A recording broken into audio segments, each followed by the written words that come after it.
It's July 2018. You are a die-hard Fortnite player scrolling through Twitter. Suddenly you spot an advertisement for a Fortnite account on eBay. An account filled with $100 worth of V-Bucks, listed only for just $25. It's a great deal. You don't think twice and rush to buy it.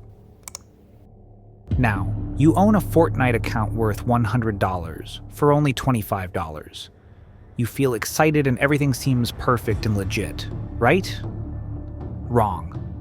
Why would anyone offer a 75% discount for no reason? There has to be a real one. And there is. Without realizing, you've just helped a cybercriminal to launder $25 of dirty money. And you're not alone. There are millions of victims, just like you. So, how did this happen? July 21st, 2017. It's the launch of Fortnite, a free battle royale game. In the first year of launch, it reached 200 million accounts, and 6 years fast forward, it has tripled. The total profit of Fortnite in the first year is $3 billion, proving it as one of the most successful games. The game has its own currency, V-Bucks. You can earn V-Bucks in several ways, and the most common is Battle Pass, where you have to complete challenges and level up. From the surface, Fortnite is a perfect battle royale game, but deep down inside, the story's different. For cybercriminals, Fortnite is more than just a game. It is an opportunity. An opportunity to get the dirty money into the legitimate banking system. Fortnite quickly became a massive game with millions of player accounts, becoming highly suited for going undetected and tracing back hard. So, how did it happen? How did they clean millions through Fortnite? The whole operation starts with a hacker creating a Fortnite account. Then, pour a V-Bucks into the account or purchase rare skins. The hackers use real-world currency to buy V-Bucks. They fund it using a stolen credit card or several cards from the dark web. Stolen credit cards are like the backbone of in-game currency money laundering. This helps make the tracking of currency more complicated because investing in virtual currency is something almost untraceable for law enforcement. It adds an extra step to the currency flow. Once the account is loaded up, they turn to third-party sites like eBay to list the accounts at prices that amount to a fraction of their worth based on skins, emotes, wraps, or V-Bucks they have. So, for instance, criminals use stolen credit card details to buy $100 worth of V-Bucks. The actual card owner gets charged $100, but the criminals now have digital assets instead of cash.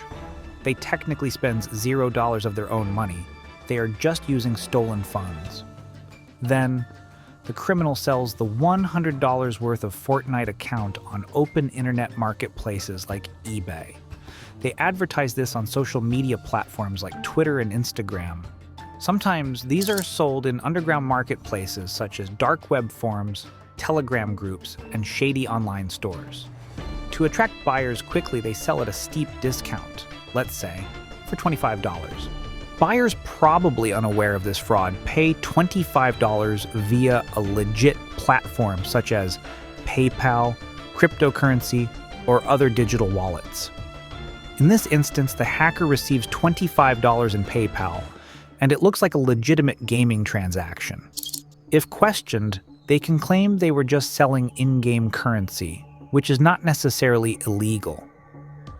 Once the money changes hands, the account is handed over to the buyer, along with the email account and password.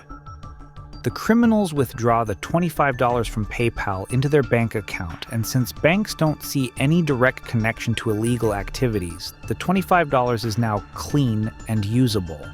Now you think $25 is just a tiny amount. In September 2019, the cybersecurity firm ZeroFox conducted a research study and found 53,000 carding frauds in the Fortnite ecosystem, a concerning figure.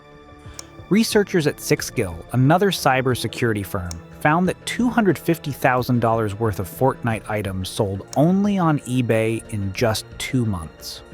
They are not sure of the worth of transactions on other shady platforms, but assumed to be insane numbers.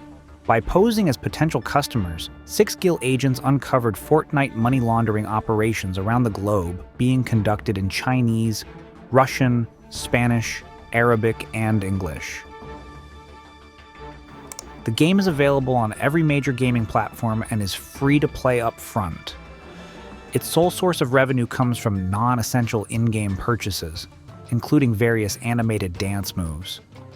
While individual transactions cost only a few dollars, they cumulatively pull in an estimated $300 million a month. The two only ways to actually get hold of V-Bucks are either through the official Fortnite store or by earning them in the game. However, hackers have set up fake websites that claim to be V-Buck generators and are designed to look and feel like Fortnite. These sites prompt people to enter their login details for the game, as well as personal information like name, address, and credit card details. To promote and spread these scams, criminals often use YouTube videos or social media campaigns that use phrases like "make quick money" or "earn easy cash." An estimated 86% of the 53,000 scam incidents were generated through social media, with 11% coming from web domains and 2% coming from YouTube videos. The researchers at ZeroFox highly criticized Fortnite developer Epic Games over its decision not to launch the game through the Google Play Store, instead making it exclusively available through its website. This has created a prime opportunity for scammers to create fake Android Fortnite apps, as well as fraudulent websites prompting players to download the Fortnite app. It has already been shown that buying game items this way is not entirely risk-free for bargain hunters.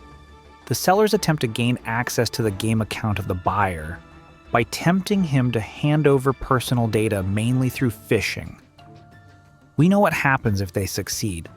The bank account may be plundered, or the game value in V-Bucks may be taken directly out of the purchasing player's account and transferred to a criminal account. Instead of finding a bargain, the purchaser is robbed. Fake versions of the app were shared across social media, some of which contained ransomware that encrypted all of the data on the infected device until the victim paid a ransom in Bitcoin.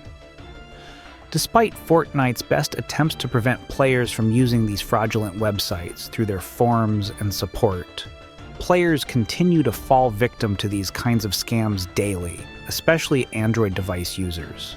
Discussions on the dark web have shown that while some stolen credit cards used for Fortnite fraud get blocked, criminals still find ways to keep scamming by using VPNs and other tricks. Epic Games and law enforcement have taken collaborative action to stop them, but we don't know how long it takes for hacked accounts to be banned. But evidence from the dark web shows that criminals easily take advantage of Fortnite's weaknesses and its players. This method isn't unique to Fortnite. It happens in many online games like World of Warcraft, GTA Online, and Counter-Strike. However, the popularity and high transaction volume in Fortnite make it an attractive target for money laundering schemes. Even though Fortnite has taken some measures to minimize this fraudulent activity, still, there are instances which hackers exploit the loopholes in this ecosystem.